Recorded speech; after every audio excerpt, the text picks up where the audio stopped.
अब question number 3 की तरफ लेकर के चल रहा हूँ, उसका ए पार्ट करने जा रहा हूँ मैं आपके लिए सिस्टमेटिक मेथड से। ए पार्ट है इसका क्वेश्चन नंबर 3 का, 2x + 3 = 7k। तो ये क्या हो जाएगा, सब्ट्रैक्टिंग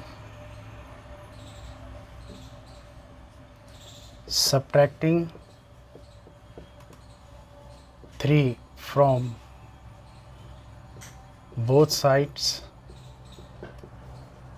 तो ये कितना हो जाएगा, 2x + 3 - 3 = 7 - 3, ये cancel, 2x = 4k, dividing both side by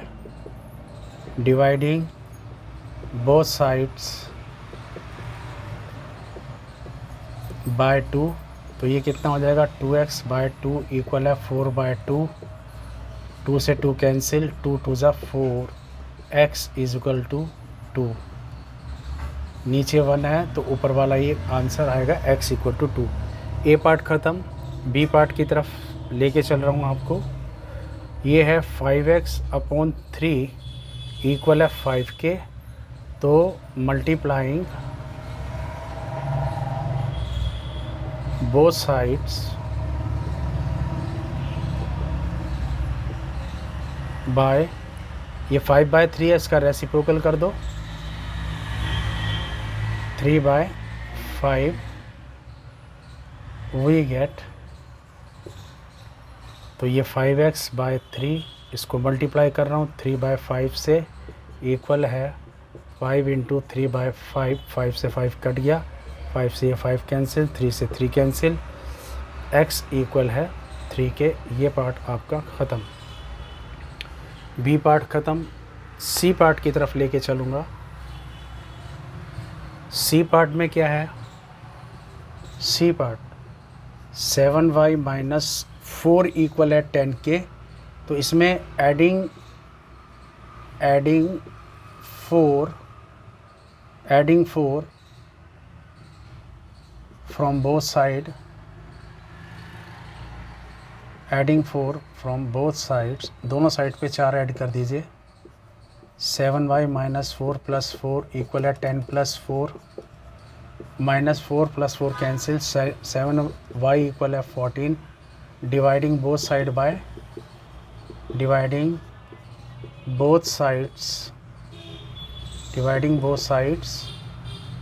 bye 7। तो ये कितना हो जाएगा, 7y/7 = 14/7, 7 × 2 = 14, 7 से 7 कट कैंसिल, y = 2k।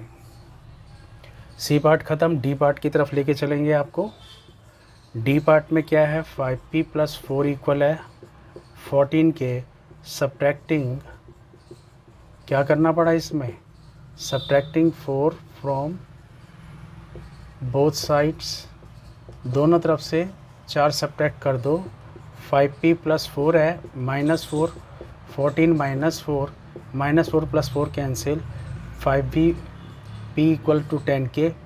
और डिवाइडिंग बोथ साइड बाय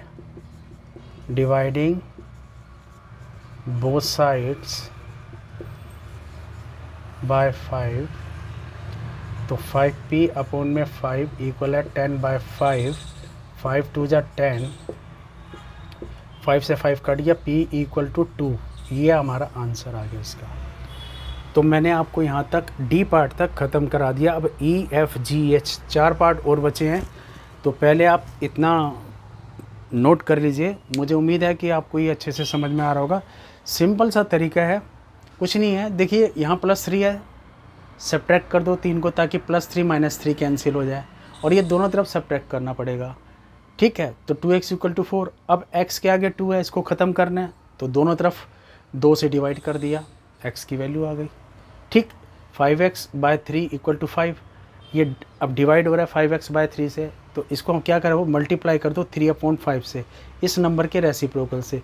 3 से 3 कट गया, 5 से 5, और ठीक ऐसे ही 5 को भी इसका जो रेसिप्रोकल है 3/5, उससे मल्टीप्लाई कर दो, 5 से 5 कट गया, 3 आ गया हमारा आंसर। सी पार्ट में ये -4 है, +4 ऐड कर दो दोनों तरफ, तो ये कैंसिल हो गए, और ये 7 10 + 4 14 आ गया, और यहाँ पर y सिंपल वेरिएबल रह जाए आपका, तो दोनों तरफ 7 से डिवाइड कर दो। 7 से 7 कट गया, 7 2 जा 14, y की वैल्यू 2 आ गई। 5p + 4 = 14, यहाँ सब्ट्रैक्ट कर दो -4 दोनों तरफ। क्यों? क्योंकि +4 -4 कैंसिल हो रहा है, और यहाँ से 4 सब्ट्रैक्ट करने पे 10 आ गया। और 5p, अब p खाली रह जाए, दोनों तरफ 5 से डिवाइड कर दिया p के कोफिशिएंट से, और 5 से 5 कैंसिल, p = 2। तो मुझे उम्मीद है ये सब समझ में आ गया होगा आपको। पहले इतना नोट कर लो, फिर इसका e part, f part, g part और h पार्ट मैं आपको सॉल्व करके बताऊंगा। क्लियर?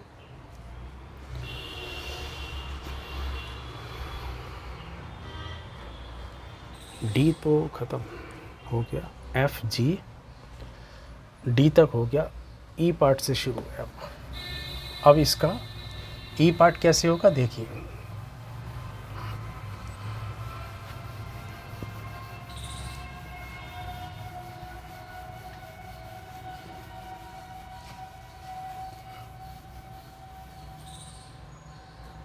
देखिए इसका ई पार्ट कैसे होगा। ई पार्ट की तरफ लेके चलूँगा मैं आपको। ये क्या है, 3y/2 - 6 = 12 के। अब इसमें क्या करेंगे, एडिंग 6 बोथ साइड्स। क्यों ऐड कर रहे हैं? ताकि -6 + 6 से ये कैंसिल हो जाए। तो ये 3y/2 - 6 + 6 12 + 6 ये कैंसिल, 3y/2 और इक्वल है 18। अब multiplying both side bye, multiplying both sides bye, इसका रेसिप्रोकल ले लो। 3/2 का 2/3 होता है, तो 3y/2 × 2/3, 18 × 2/3, 3 6 जा 3 से 3 कैंसिल, 2 से 2, y की वैल्यू कितनी आ गई, 6 2 जा 12। ये आपका आंसर आ गया। तो ई पार्ट आपका ख़त्म हो गया। f की तरफ लेके चल रहा हूँ आपको। f में क्या है, ये भी सिंपल है, देख लीजिए, यहीं पर ही कर देता हूँ इसको मैं। 10x + 10 इक्वल है 10 के, subtracting 10 both sides, subtracting 10 from both sides,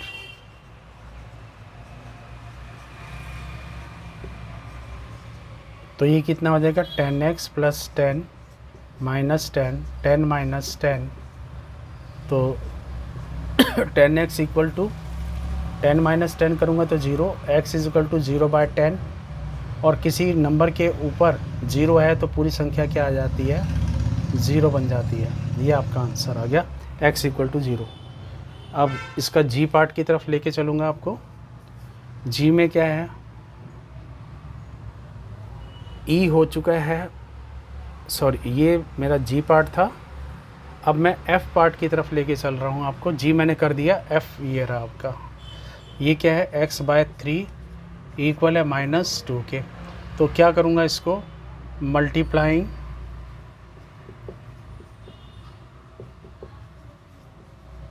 both sides bye, अब इसका कोफिशिएंट क्या है, 1/3 का उल्टा 3/1, और 3/1 करोगे नीचे 1 है तो ऊपर वाला ही आएगा। तो याद, तो एक तरीका ये है कि दोनों तरफ आप क्या कर दो, इसको ऐसे कर दीजिए, ये x/3 है ना, तो दोनों तरफ 3 और x का कोफिशिएंट कितना होता है, 1, चाहे ऐसे दिखा दो आप, 2 × 3/1, 3 से 3 कट गया, नीचे 1 है तो ऊपर वाला ही आंसर, x = -6/1 मीन्स 6 आ गया। कन्फ्यूज़न नहीं होनी चाहिए आपको, बड़े आराम से कर लीजिए। जो यहाँ का जो डिजिट होता है ना, उसका रेसिप्रोकल से मल्टीप्लाई करना होता है, ये समझ लीजिए आप। अच्छा, आपका f भी हो गया, e f g भी हो गया। अब लास्ट पार्ट बचा इसका h, वो क्या कहता है आपसे, 3y - 8 = 0। इसमें adding 8 both side, adding 8 both sides. अब बोथ साइड 8 ऐड करने पे क्या होगा, 3y minus 8 plus 8 equal to 0 plus 8, ये cancel, 3y equal to 8, dividing both side by 3, dividing both sides by 3, तो ये 3y अपॉन 3 इक्वल है 8/3, 3 से 3 कट गया, y इक्वल टू 8/3, ये आपका इसका आंसर आ गया। तो मुझे उम्मीद है कि आपको ये सारे पार्ट अच्छे से समझ में आ रहे होंगे। पहले आप इतना नोट कर लीजिए, फिर मैं आपको आगे लेके चलूँगा इसके अंदर। अभी मैंने सिस्टमेटिक मेथड बताया, फिर ट्रांसपोजिंग मेथड बताऊँगा। ट्रांसपोजिंग के बाद एरर मेथड होता है, वो कैसे करना होता है वो भी बताऊंगा। पहले आप इतना नोट कर लीजिए, ट्रायल एंड एरर मेथड, ठीक है। तो पहले इतना नोट कर लीजिए।